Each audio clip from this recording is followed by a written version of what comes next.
మన ప్రభు యేసుక్రీస్తు నామంలో దేవుని మాటలు వింటున్న మీ అందరికీ వందనాలు తెలియజేస్తున్నానండి.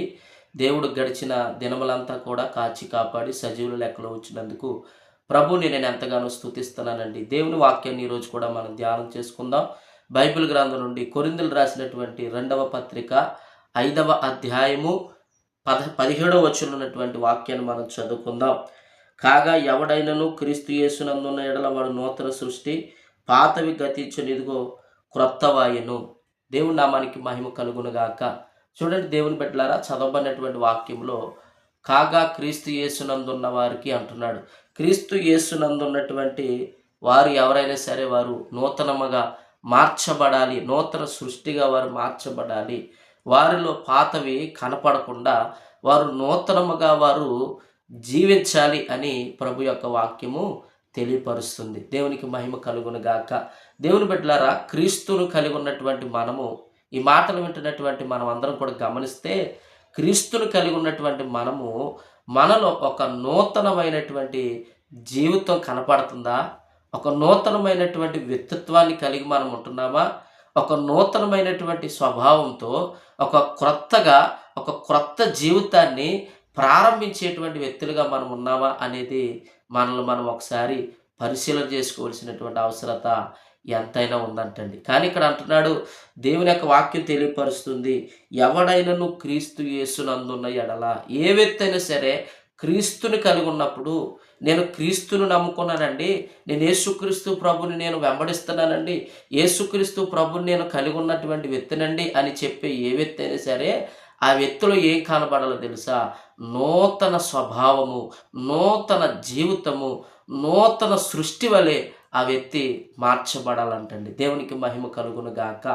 నూతన సృష్టి అంటే అర్థం ఏంటంటే, ఒక వ్యక్తి కొత్తగా మార్చబడడం.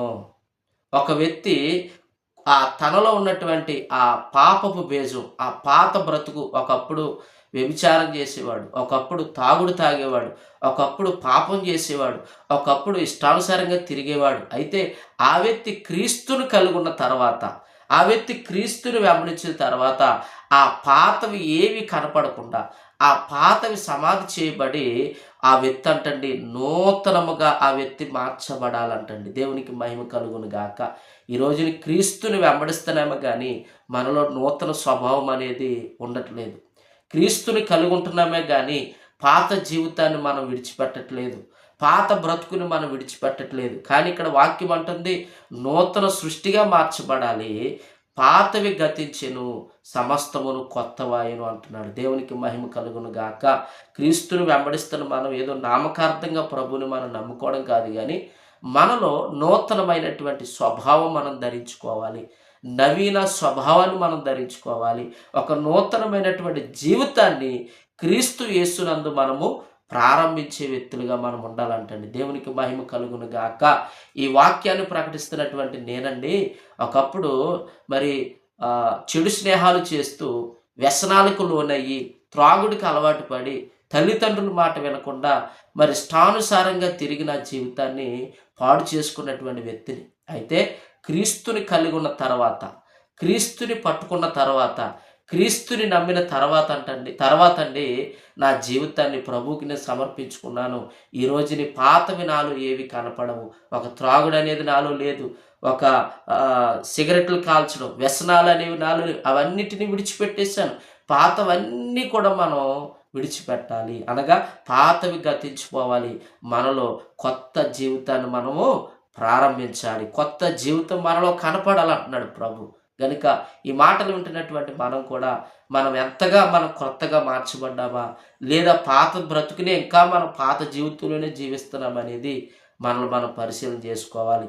వాక్యం అంటుంది, ఒకడు క్రొత్తగా జన్మిస్తేనే కానీ దేవుని రాజ్యము చేరలేడని సాక్షాత్తు యేసుక్రీస్తు ప్రభువారు నికోదేము అనేటువంటి ఆ వ్యక్తితో మరి యోహాను సువార్త 3వ అధ్యాయంలో మరి మనకి కనపడతాడు. కాబట్టి యేసుక్రీస్తు ప్రభువారు కూడా ఆయన స్వయంగా ఆయన చెప్పిన మాట ఏంటంటే, ఒకడు కొత్తగా జన్మించాలి, ఒకడు కొత్తగా తన జీవితాన్ని మార్చుకోవాలి.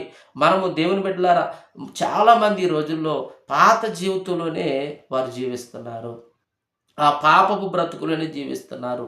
నేను కొత్తగా మార్చబడాలి, నేను ఇంకా నా బ్రతుకుని సరి చేసుకుని దేవునిలో నేను స్థిరపరచబడాలి, నేను నూతనమైనటువంటి వ్యక్తిగా నేను మార్చబడాలి అని ఆలోచన ఈరోజు చాలామందికి ఉండట్లేదు. చాలామంది చూడండి, జనవరి ఫస్ట్ వచ్చిందనుకోండి దేవుని బిడ్డలారా, ఆ జనవరి ఫస్ట్ వచ్చినప్పుడు అనుకుంటాడు ఆ డిసెంబర్ నైటు, ఇదిగో నూతన సంవత్సరం వచ్చేస్తుంది కాబట్టి ఇంకా నేను ఈ తాగుడు నేను ఇంకా తాగను, కాబట్టి ఈ సంవత్సరంతో నా పాపాలన్నీ కూడా నేను ఒప్పేసుకుని నేను జనవరి ఫస్ట్ వచ్చేసరికి నేను మరలా నూతనంగా తాగుడు మానేస్తాను, వ్యసనాలు విడిచిపెట్టేస్తాను, పాపాన్ని విడిచిపెట్టేస్తాను, నేను జనవరి నెల నుంచి నేను మరలా కొత్తగా నేను మార్చబడతాను అని అనుకుంటాడు. కానీ ఆ వ్యక్తి మరలా ఒక 10 రోజులకో 4 రోజులకో మరలా కొత్త సంవత్సరంలోనే ఆ జనవరి నెలలోనే మరలా తాగుడు మొదలు పెడుతున్నాడు, మరలా మామూలు బ్రతుకు అయిపోతుంది. కాబట్టి పాత వాటిని మనము విడిచిపెట్టాలి, పాతవి గతించుకొని పాత జీవితాలు గతించిపోవాలి, నూతనంగా క్రొత్తగా మనం మార్చబడాలనేదే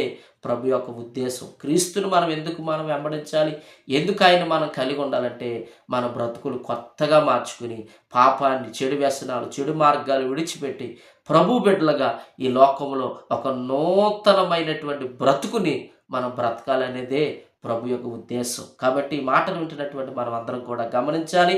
ఈ మాటలు వింటున్నటువంటి ప్రియ సహోదరుడా, సహోదరి, నీవు ఎంతగా నూతనంగా మార్చబడ్డావా అనేది ఒకసారి పరిశీలన చేసుకో.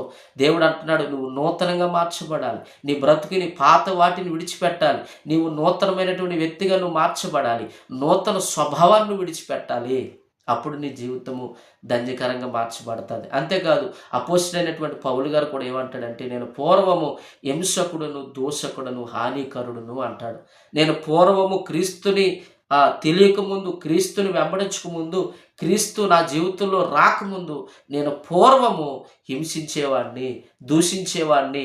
నేను మరి క్రైస్తువులని, దేవుని బిడ్డలైన వారిని హింసించాను, నేను దూషించాను, నేను ఎంతో హాని చేశాను, ఒక దుర్మార్గుడిగా, ఒక దుష్టుడిగా నేను బ్రతికాను. కానీ ఇప్పుడైతే నా జీవితము మార్చబడిందని పౌలు గారు కూడా అదే సాక్ష్యం చెప్తాడు.